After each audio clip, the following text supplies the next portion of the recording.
اعوذ باللہ من الشیطان الرجیم بسم اللہ الرحمن الرحیم۔ السلام علیکم۔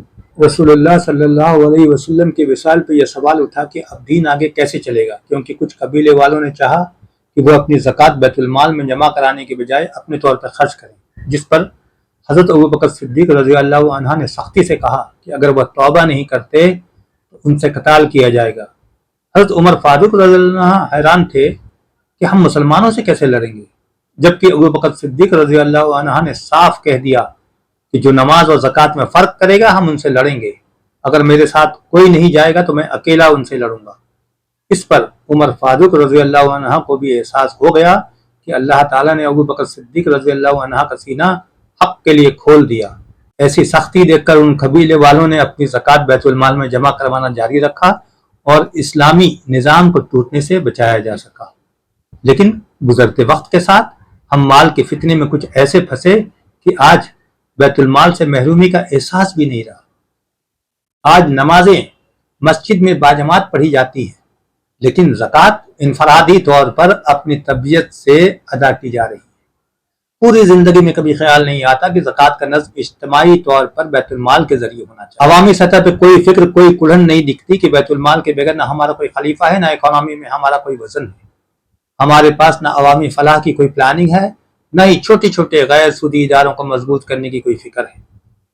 کیا کبھی زکوٰۃ دیتے وقت خیال آتا ہے کہ اللہ نے زکوٰۃ کے لیے کون سے خاص 8 مدات مقرر کیے ہیں؟ ہم تو کبھی یہ بھی نہیں سوچتے کہ ہماری لاپرواہیوں کی وجہ سے زمین پر جو فساد پھیل رہا ہے اس پر آخرت میں ہمارے ساتھ کیا معاملہ ہوگا۔ اگر تحقیقی جائزہ لیں گے تو سمجھ میں آ جائے گا کہ ہمیں کیا کرنا تھا اور ہم کیا کر رہے ہیں۔ کچھ لوگوں کو اندیشہ ہے کہ اگر کہیں بیت المال کی ذمہ داری گھوٹالہ کر دیں گے تو کیا ہوگا۔ آج شیطان نے ہماری سوچ کو اتنا منفی کر دیا ہے کہ ہم آپس میں ایک دوسرے پر اعتماد کھوتے جا رہے ہیں۔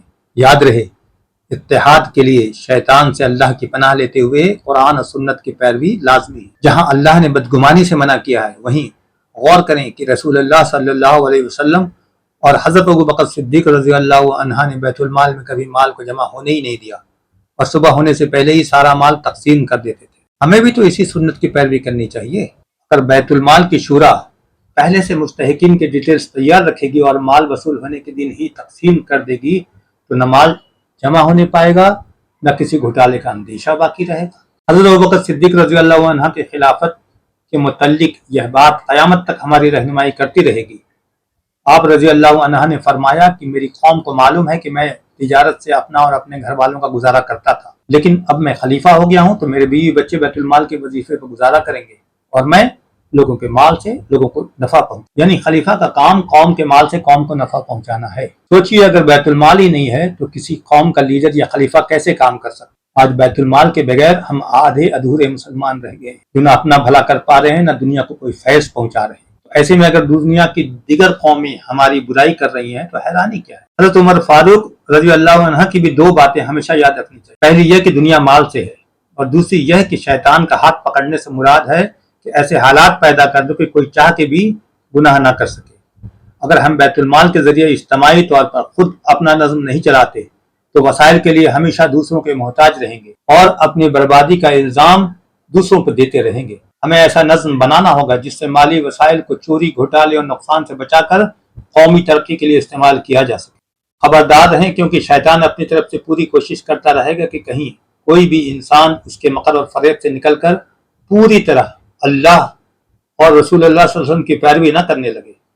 اس زمین پر پھیلتے فساد کی روک تھام کے لیے نظم اور دستور کا انصاف پر مبنی ہونا لازمی ہے۔ قیامت کے دن جب اللہ ہم سے سوال کرے گا کہ دنیاوی معاملات میں قرآنی احکامات اور رسول اللہ صلی اللہ علیہ وسلم کی پیروی کیوں نہیں کیا، تو ہمارے پاس کوئی جواب نہ ہوگا، کیونکہ اللہ ہماری نیتوں اور ہمارے اعمال سے پوری طرح باخبر ہے، اور فرشتے ڈیلی ہمارے اعمال نامہ کا بیک اپ لے رہے ہیں جسے آخرت میں ہمارے سامنے پیش کر دیا جائے۔ اس لیے روزانہ پلاننگ کرنی ہوگی کہ آج ہم اپنے اعمال نامہ کو کتنا امپروو کریں گے۔ آپ کیا سوچتے ہیں؟ فیڈ بیک ضرور دیں۔ اگر ویڈیو اچھی لگی ہو تو پلیز اسے لائک کرنے کے ساتھ ساتھ بسم اللہ پڑھ کر دوسروں کے ساتھ بھی شیئر کریں تاکہ اعمال نامے میں نیکی اور صدقہ جاریہ لکھا جا سکے۔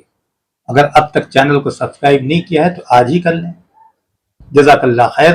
آپ کا دینی بھائی سید زاہد احمد علی۔